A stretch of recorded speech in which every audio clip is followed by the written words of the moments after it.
그 외아들 우리 주 예수 그리스도를 믿사오니 이는 성령으로 잉태하사 동정녀 마리아에게 나시고 본디오 빌라도에게 고난을 받으사 십자가에 못 박혀 죽으시고 장사한 사흘 만에 죽은 자 가운데서 다시 살아나시며 하늘에 오르사 전능하신 하나님 우편에 앉아 계시다가 저희로서 산 자와 죽은 자를 심판하러 오시리라. 성령을 믿사오며 거룩한 공예와 성도가 서로 교통하는 것과 죄를 사하여 주시는 것과 몸이 다시 사는 것과 영원히 사는 것을 믿사옵나이다.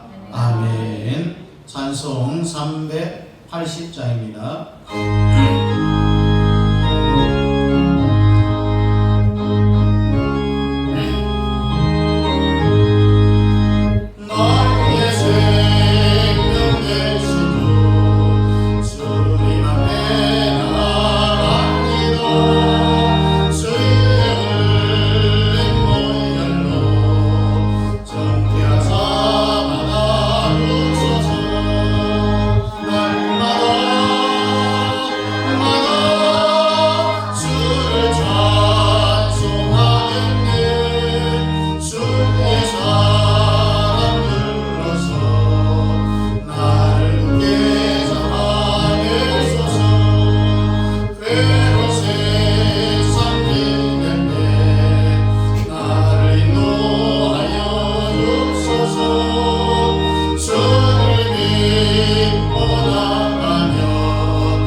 성경 사도행전 13장 1절부터 3절입니다.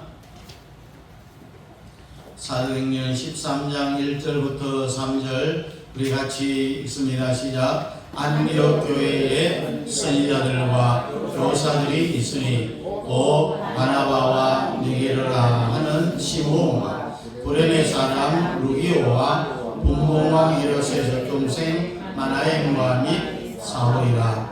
주를 섬겨 금식할 때에 성령이 이르시되 내가 불러 시키는 일을 위하여 바나바와 사울을 따로 세우라 하시니 이에 금식하며 기도하고 두 사람에게 안수하여 보내니라. 아멘. 따라합니다. 기독교 최초의 선교사 파송.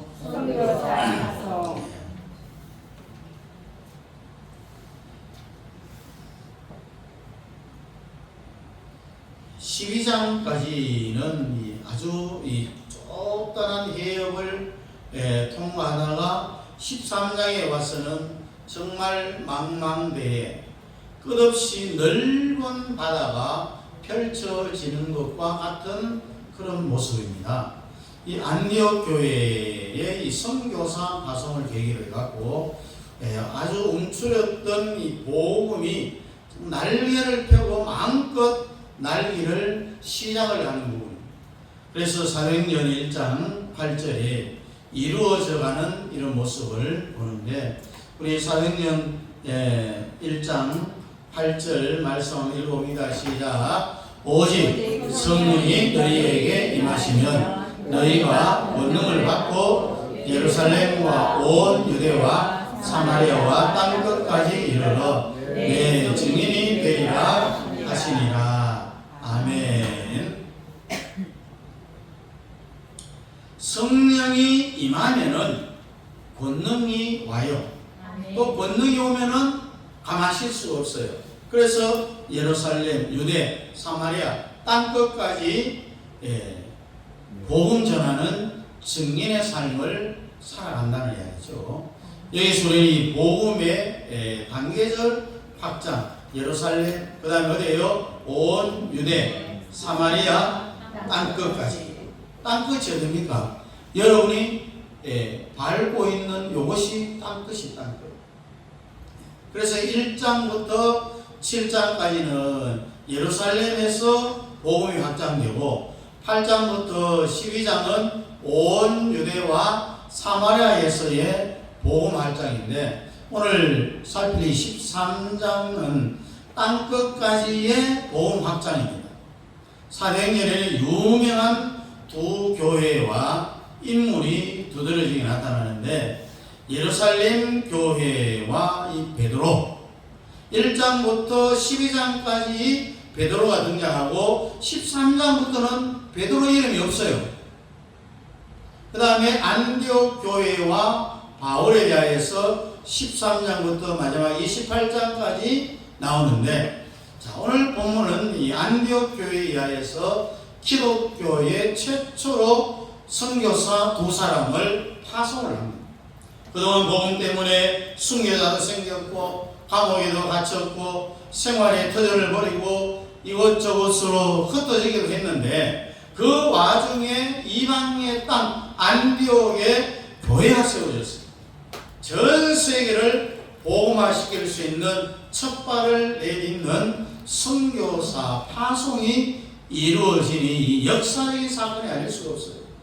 어마어마한 예루살렘 교회가 중심이 아니라 그 예루살렘 교회는 자기들끼리만 우리끼리 하고 복음이 확장이 안 되져 가니까 안디옥 교회가 초대교회지만은 이것이 바로 선교의 전초기지가 되었다는 이야기.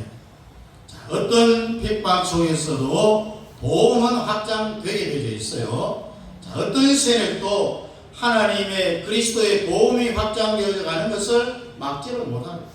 믿는 자들이 복음 확장에 소극적이면은 하나님이요 돌들을 사용해서라도 복음을 외치도록 만든다는 거죠. 그럼 베드로나 바울과 같이 또 안디옥 교회처럼 수임 받기를 다들 원하잖아요. 하나님이 쓴다면은 우리도 바울처럼 수임 받을 수 있고 또 안디옥 교회처럼 수임 받을 수가 있는 거죠. 안디옥 교회가 선교사를 파송한 것은 자신들이 하고 싶어서 한 것이 아니라 성령께서 명령을 했어요. 성령께서.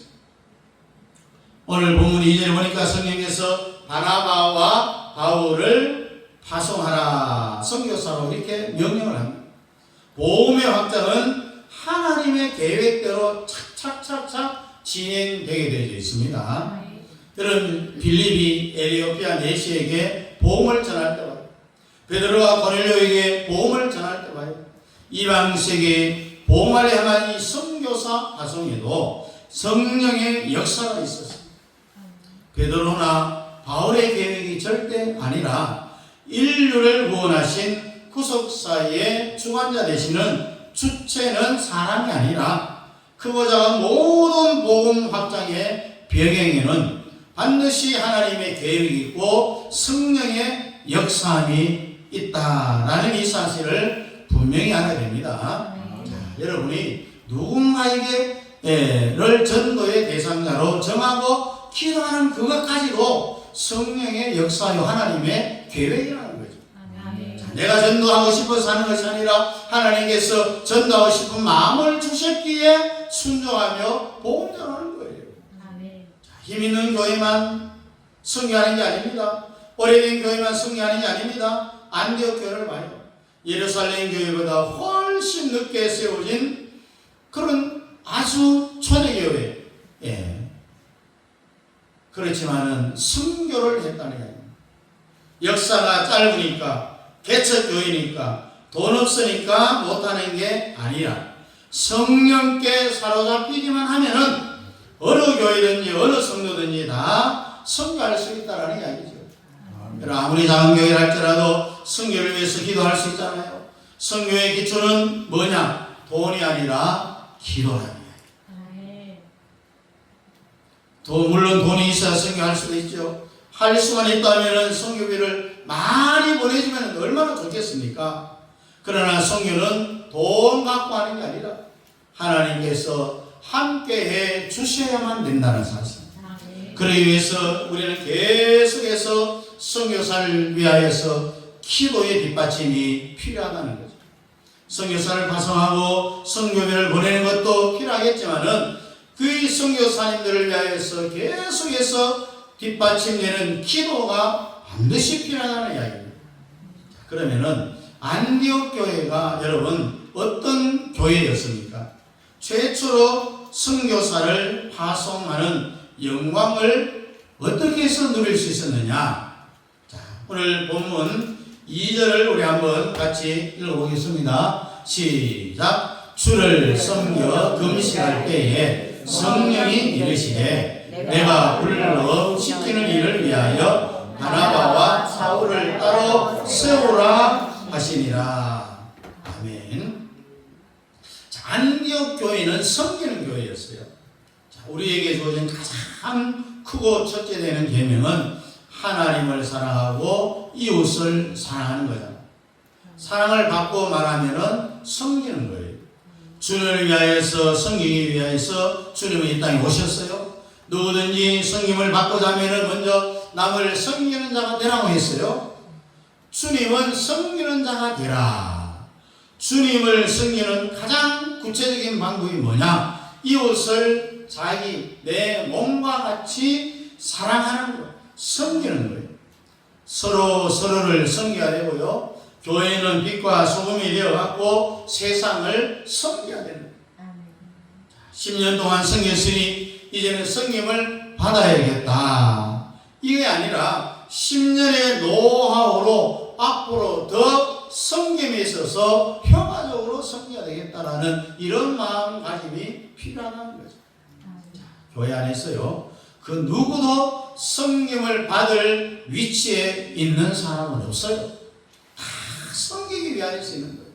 신앙이 깊어지면 깊어질수록, 신앙의 연륜이 길어지면 길수록, 또 직분을 받으면 받을수록 더 섬김에 힘을 써야 된다. 섬김은 누가 합니까, 여러분? 주인이 한다. 손님은 그냥 왔다 가고 일하지 않잖아요. 손님이 오면은 주인이 음식을 대접하고 모든 것을 뒷받침하고 손님을 따라가면서 막 뒤치다거리 다 하는 거예요. 그럼 오늘 여러분이 예배드린 이 남행교회의 주인이 누구냐? 여러분이에요, 여러분. 그렇다면 주인 역할을 제대로 하고 있느냐? 내 자신이 주인인지 손님인지 한번 스스로 판단을 해보십시오. 판단의 기준이 뭐냐? 대접을 받는가? 대접을 하는가? 봉사를 받는가? 봉사를 하는가를 살펴보면 알아요. 교회를 10년, 20년, 30년 다녀도 손님인 사람이 있고요. 겨우 한두 달 다녔음에도 주인인 사람이 있어요. 한번 예배를 드리기 위해서는 좋은 환경 속에서 예배를 드릴 수 있도록 깨끗하게 청소하는 사람도 있고, 또 강단 꽃꽂이를 준비하는 사람도 있고, 찬양으로 준비하고, 예배를 위해서 대표기도로 준비하고, 또 반주로 준비하고, 말씀으로 준비하고, 헌금위원으로 모든 예배에 준비하는 이 사람들이 바로 섬기는 사람들. 때로는 우리가 이제 점심 식사까지 준비해놓고 또 밥 먹고 나서는 또 뭘 마십니까? 커피 한 잔도 마셔야 되죠. 다 섬기는 거죠. 자, 그러면 여러분이 와서 예배를 드리죠. 이처럼 주인의 자리는 축복의 자리인데 그 축복의 자리를 포기하는 사람들이 많다는 이야기입니다. 교회도 마찬가지입니다. 나라와 민족을 섬기는 교회, 다른 교회는 섬기는 교회가 하나님께 쓰임받는 이 시대의 주인이 될 수가 있어요. 주변을 살펴보면은요, 섬겨야 될 곳이 많지만은 섬기는 손길은요, 턱없이 부족하잖아요. 작은 것, 지금 내가 당장 할 수 있는 것에서부터 시작을 하면 되는 거예요. 저부터 뭐 어마어마하게 큰 것부터 하려고 생각하면은 아무것도 못해요. 작은 것, 지금 내가 당장 할 수 있는 이것부터 시작하는 거예요. 그러다 보면 하나님께 크게 섬길 수 있도록 길을 점점 우리에게 넓혀주는 거죠. 최선을 다해서 섬기면은요, 머지않아 영원토록 섬김받는 축복이 지어질 줄을 믿습니다. 자, 오늘 아까 읽었던 말씀처럼 이 안디옥 교회는 금식하는 교회였어요. 자, 금식은요, 육을 죽이고 영을 살리는, 사람에게 가장 고통스러운 게 뭡니까, 여러분? 못 먹는 거예요. 못 먹는 거. 안 먹으면 왜 됩니까? 죽어요, 죽어. 그래, 하나님을 사랑하는 성도들은 금식을 사랑하죠. 금식하면은 육이 약해진 대신 영이 맑아지고 밝아지고 아주 깨끗해져 갖고 하나님의 계획과 뜻을 잘 알 수가 있다는 이야기입니다. 그래서 이 안디옥 교회가 금식할 때 어떤 일이 일어났습니까? 성령이 말씀합니다. 하나님께서 우리를 향한 여러 가지 계획을 깨어서 기도할 때에 알려준다라고 했습니다. 특별히 금식은요, 하나님의 계획을 너무너무 잘 깨달을 수 있는 좋은 방법입니다. 우리에게 하나님의 계획을 말씀해 주시고 보여주시지만은 우리의 영이 침체되어 있어갖고 깨닫지를 못하고 있는 거죠. 영적 세계에 너무 둔갑하고 어두워 알려주실 수가 없는 거예요. 우리의 영적인 암흑의 시대 때문에 사도 바울은 3층 전에 올라간 심장 경험을 했다고 했죠. 우리가 영적 세계에 눈이 뜨이지 않으니 눈에 보이는 세상 것에만 관심이 집중되어 있어요. 금식은요, 능력을 나타내는 지름길이 될 수 있어요. 기도하고 금식하는 것은요, 악한 귀신을 물리치는 거예요. 금식 도중에 질병이 치료되는 경우도 있고요. 금식은 세상을 포기하고 주님만 바라보게 만들어요. 안디옥 교회가 금식하며 기도한 덕에 두 사람의 선교사를 파송할 수 있는 그런 초대교회의 첫 선교사 파송하는 그런 교회의 축복을 받았어요. 안디옥 교회는 희생하는 교회요, 순종하는 교회입니다. 안디옥 교회를 향한 성령의 명령이 뭡니까? 바나바와 바울을 따로 세우라. 즉 선교사로 세웠으니 보내라는 이야기입니다. 보내야 돼요. 안디옥 교회에 두 사람이 차지하는 그 비중을요, 1절에 보면은 안디옥 교회에 바나바를 비롯한 지도자 5사람의 이름이 있어요.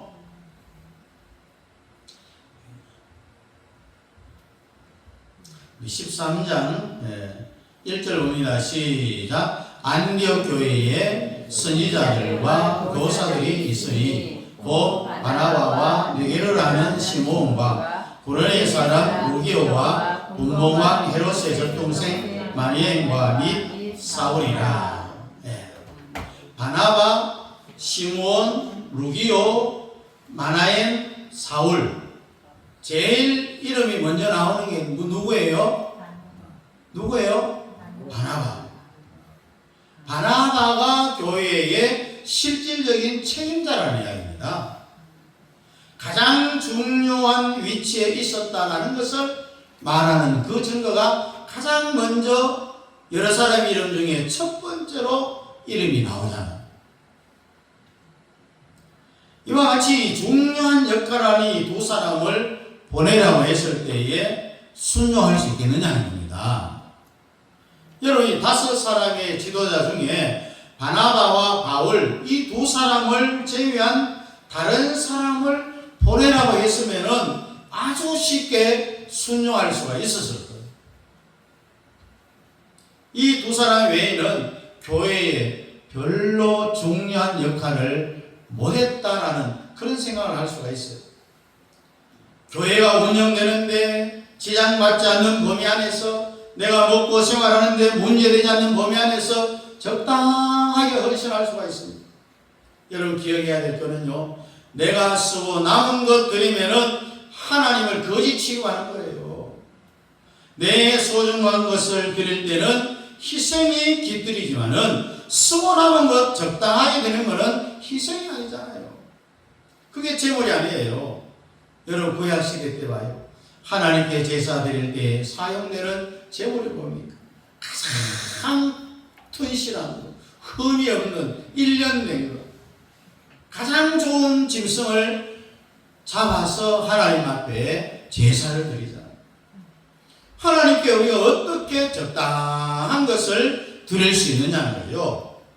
이 말은 적당하게 봉사하고 어찌 희생했다고 할 수 있느냐는 이야기입니다. 하나님께 적당한 것 드려도 하나님이 봐주시고 받아주느냐? 하나님은 우리에게 최상의 것을 요구합니다, 여러분. 왜? 하나님께서 우리에게 최상의 것을 주셨기 때문에 우리에게 요구하는 것도 내가 최상의 것을 너에게 줬으니 너도 나에게 최상의 것을 내놔라는 거죠. 또 최상의 축복을 주시기 위하여서 우리에게 최상의 것을 달라라고 그렇게 말씀하시는 거예요. 여러분 살바 땅의 과부를 기억하잖아요. 마지막 남은 이 가루 기름, 이제 아들하고 이제 마지막 구워 먹고 이제 죽는 날만 기다리려고 했어요. 근데 이것을 엘리야에게 다 바쳤습니다.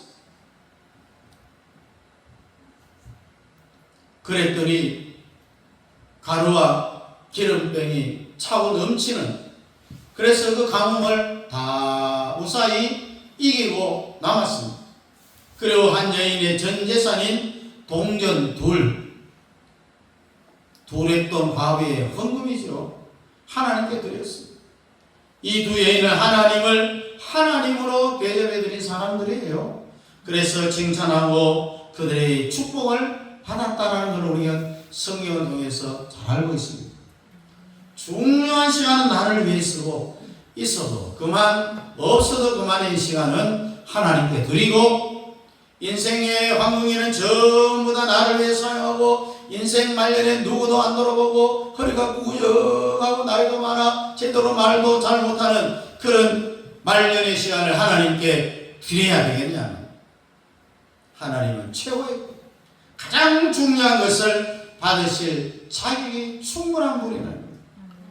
우리가 가진 최상의 그 생명과 같은 것을 몽땅 다 드린다 해도 받은 바 은혜를 도저히 우리는 갚을 길이 없어요.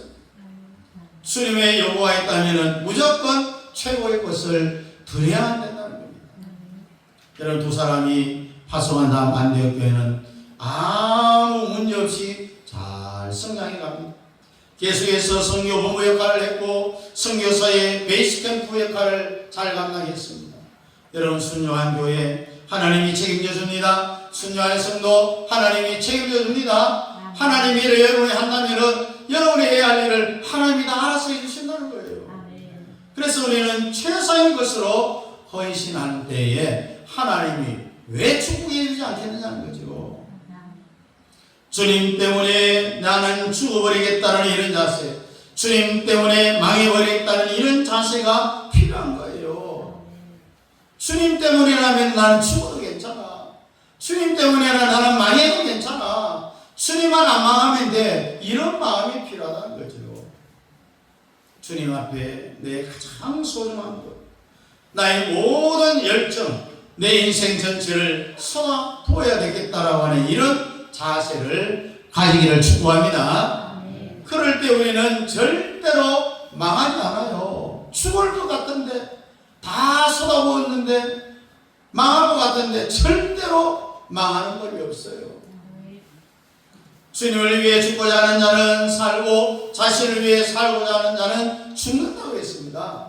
여러분 지금 자신을 위해 남겨놓은 것하고 숨겨놓은 게 뭐가 있습니까? 한번 생각해 보세요. 안 먹고 안 쓰면 다 뭐가 된다고 했어요? 똥 낸다고 하잖아요. 예? 아껴뒀다가 도적과 동록이 끈따기 전에 주님 앞에 다 내놔야 돼요. 황금과 같은 시간을 돈 벌고 출산인데만 사용하지 말고 주님을 위하여서 내놓으라는 거예요. 대학을 휴학하면서 주님께 전적으로 헌신하는 이런 젊은이들이 얼마나 많은지 몰라요. 특히 의사처럼 전문가의 위치에 있는 사람들이요, 잠시 그 자리를 잡아두고 1년, 2년, 3년 단기 의료 선교를 떠난다거나 아니면 교회에서 전심으로 헌신하는 그런 사람들이 교회마다 많이 있어요. 여러분, 인생의 황금기, 자신의 황금기가 다 가기 전에 가장 좋은 시간을 주님께 드리겠다라고 하는 그 이유 때문에 그런 삶을 살아가는 거죠. 안디옥 교회가 개척교회니까 왜 안 어렵겠습니까? 힘들어요. 그러나 그 어려움과 힘든 것을 감수하면서 교회의 중요한 지도자들을 주님의 더 큰 계획을 위하여서 선교사로 파송을 합니다. 한 교회의 자원은 반드시 그 교회의 소유만이 아니라 하나님의 나라의 공유 자원입니다. 주님의 나라가 확장될 수만 있다면요, 어떤 희생도 우리가 달게 받는 이런 모습을 보여줘야 된다는 거죠. 그래서 3절에 금식하며 기도하고 두 사람에게 안수하여 보내니라. 교회의 가장 중요한 두 사람을 선교사로 보내라는 명령이에요.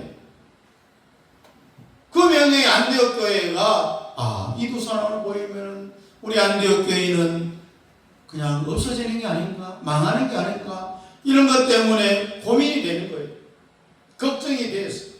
그래서 하나님의 명확한 뜻을 찾고 순종할 수 있는 힘을 얻기 위해서 안디옥 교회는 금식기도 합니다. 그 이후에 두 사람에게 안수하여 정식으로 선교사 파송을 합니다. 기독교의 새로운 장이 열립니다. 새로운 역사가 시작이 된 거예요. 감당이 힘든 명령이지만은 순종했기 때문에 값진 거잖아요. 안디옥 교회는 섬기는 교회, 금식하는 교회, 희생하는 교회, 순종하는 교회였어요. 그 결과 이방 선교의 전초기로서 하나님께 마음껏 쓰임받는 축복을 이 안디옥 교회가 누렸다는 사실입니다. 안디옥 교회에 5명의 지도자가 있었다고 했습니다. 그 중에 바나바, 바울만이 따로 수용을 받았고 기독교 최초의 선교사가 되는 복을 누렸습니다.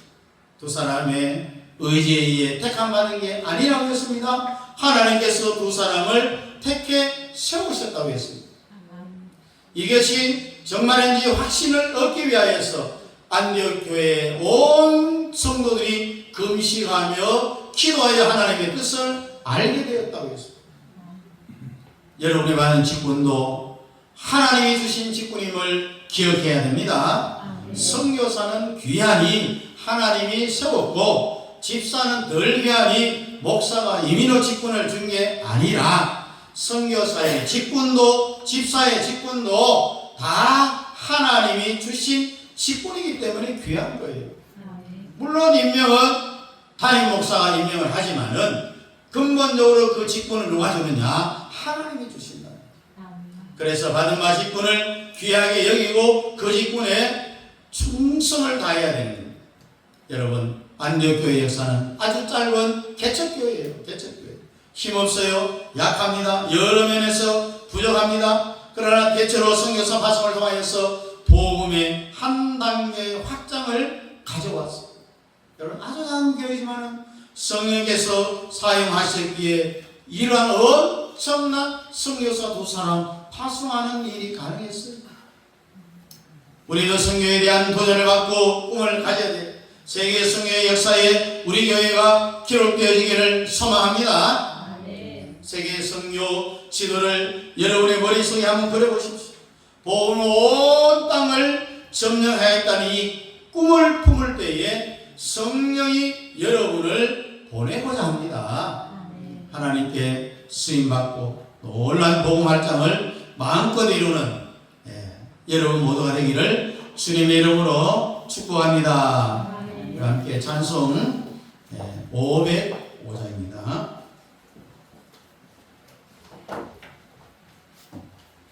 505장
감사하신 하나님 아버지, 우리 예수 그리스도의 은혜와 하나님 아버지의 놀라우신 살아가심과 성령 하나님의 위로 교통 충만 역사하심이 최초로 선교사 두 사람을 정식으로 파송한 안디옥교회의 이러한 복이 오늘 우리 남행교회와 우리 성도들에게 와서 놀라운 복받아 누리기를 원하는 성도들의 머리머리 위에와 교회와 가정과 협력하는 선교사님들의 사역 위에 이제부터 영원토록 함께 있을지어다. 아멘. 아멘.